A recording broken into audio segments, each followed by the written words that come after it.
कह रहा है कि if the roots of the equation a into b minus c into x square, b into c minus a into x, c into a minus b is equal to 0 are equal, roots equal हैं, तो आपको बताना है which of the following statement is true.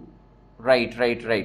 Which of the following statement is true, and based on the option only second can be possible. Right? How I have done that? Let me show you. मैं आपको दिखाता हूं कि कैसे मैं तुरंत ही दो लगा पा रहा हूं. ठीक है, और आपका आसानी से ये चीज आना चाहिए. अब मैं आपको समझाता हूं कैसे. देखो इस क्वेश्चन में देखो, पहली बात तो ये है कि जो भी वेरिएबल एक्सप्रेशन है ए बी सी, इन सबको आप जीरो नहीं रख सकते, क्योंकि आपने सबको अगर जीरो कर दिया तो ये एक्सप्रेशन क्वाड्रेटिक इक्वेशन बचेगा ही नहीं. तो वैल्यू जब आप रखते भी हो ना, तो ये ध्यान रखना होता है कि क्वेश्चन का इसेंस ही ना खत्म हो जाए कहीं. क्वाड्रेटिक इक्वेशन रखना है, क्वाड्रेटिक इक्वेशन नहीं खत्म हो रही है ना. पर देखिए मैंने क्या किया, मैंने कहा एक काम करते ना, बी को ही जीरो रख देते हैं, बस ज्यादा कुछ नहीं करते हैं कि कम से कम एक एक्स का टर्म तो गायब हो.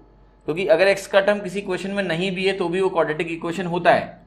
आपने उम्मीद करता हूं कि इसको आप बोलोगे कि ये क्वाड्रेटिक इक्वेशन है ना, बोलोगे कि नहीं बोलोगे? बिल्कुल. एक्स का टर्म नहीं है तो क्या हुआ, लेकिन एक्स स्क्वायर का टर्म तो है. लेकिन अगर आपने एक्स स्क्वायर का टर्म ही गायब कर दिया तो फिर वो क्वाड्रेटिक इक्वेशन नहीं है. राइट? इसको यूज करके देखिए, मैंने जैसे ही बी को जीरो रखा, मुझे क्या मिल गया, बी आपका खत्म हो गया. बी जाने के बाद आप देखना यहां बचेगा a इंटू सी, यहां बचेगा माइनस सी इंटू ए. ठीक है, यहां बचेगा a इंटू सी, ये ध्यान समझना है, और यहां बच रहा है माइनस a इंटू सी. तो मैं इसको जरा लिखता हूं यहां पर कि minus a into c x square, b को आपने जीरो कर रखा है, plus c into a is equal to 0. आप जरा ध्यान समझना कि अगर मैं सी ए हटा दूं तो ये बनेगा x square minus 1 is equal to 0. ये बन गया x square minus 1 is equal to 0. आप देखिए एक्स की वैल्यू क्या आएगी, प्लस माइनस 1. रूट इक्वल है? बिल्कुल नहीं. यानी बी जीरो पे मेरा एक्सप्रेशन मुझे कोई वैल्यू नहीं देना चाहिए.